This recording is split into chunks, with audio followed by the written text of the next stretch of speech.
An old friend with whom I had a falling out years ago recently reached out to reconnect. I'm unsure about reopening this chapter because of our past conflict. What steps should I take to ensure that if we reconnect, it is healthy for both of us? Here's the way I would look at that. If you had conflict, I've had this conflict. I've shared it on the show a couple times with two friends. They're not in my life anymore, never will be in my life anymore. Sadly, if they pass away, I don't care. I don't want anybody that knows them to tell me. It's not going to affect me. They both have reached out since then. I've never reached back because many times that's a manipulation tool. They might be reaching out because they're lonely. They might be reaching out because the reality is what you offered them was something spectacular and they took advantage. I would never in my life go back to where I knew something was not healthy. We've all done it many times. My advice is just move forward. You don't owe the person a text, an email, a phone call. If there's been silence for a long time, you walked away, there was a reason. Remember, this is what I truly, we don't walk away from people to teach them a lesson. We walk away because the lesson's been learned. Think about it. You've already learned a lesson. Do you want to open up a chapter and have it happen again? Don't go backwards. People do this in relationships, not just at work. They do them in relationships because they were comfortable. It was fun. There's always a reason why people get a divorce. There's a reason why people lose relationships, why we lose jobs. Think about it. I would recommend that you just keep moving forward. That's that person's issue, not yours.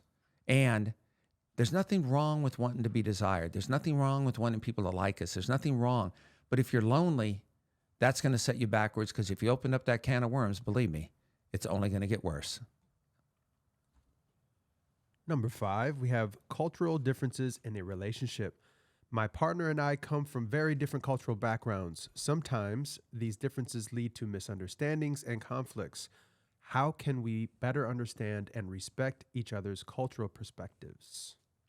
It's a tough one, but one that's definitely doable. If you know you're going to be involved with someone with a different culture, different religion, different ethnic group, whatever it is, and you know that there's things different about them growing up, things different about their family, different about their religion, different about their belief, you have to talk.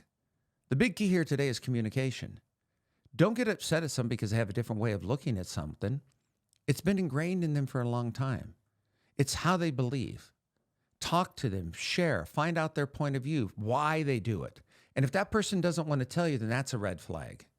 If you both don't share what's bothering you, or if you don't come to a compromise, it's like people who marry different religions. They come to compromises at times. Well, if you're going to get married and you're going to have kids, but one of them wants them to go to one type of religious school, one another, that should have been taken care of years ago, before you even got married.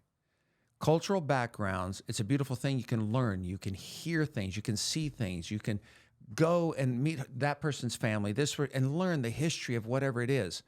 Always be inquisitive, always want to learn more. Because when you think you've learned enough, you haven't learned anything. There's always something to learn. So communicate, be open and honest.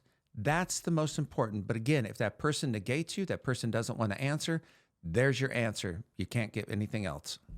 That's just my personal opinion. That's right. All right, number 6. Managing gossip at work. There's a lot of gossip going on in my workplace, and it's creating a toxic environment. I've been dragged into it a few times. What are some strategies to professionally distance myself from workplace gossip while maintaining good relationships with my coworkers?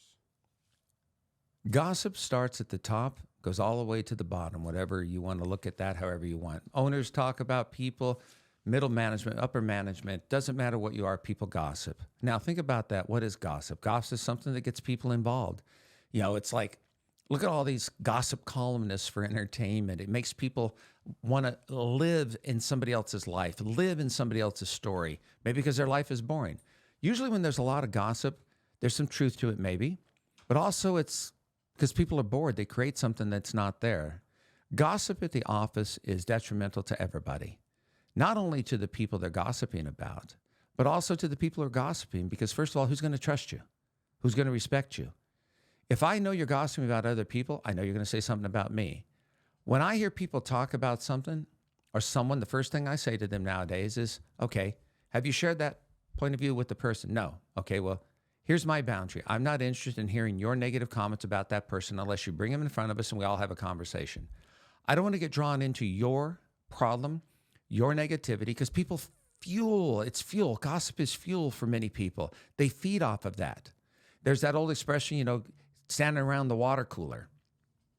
Okay, many people, you talk about each other at the water cooler. Did you hear about this? Did you hear about that? Oh my God, she didn't do this. He didn't do this. Look, if that's what gets you going, then enjoy it. But you think about it. Those people you gossip with, what are they bringing to your life? The same thing that gossip is all about, negativity. They're not people you can trust. They're not people who are going to trust you.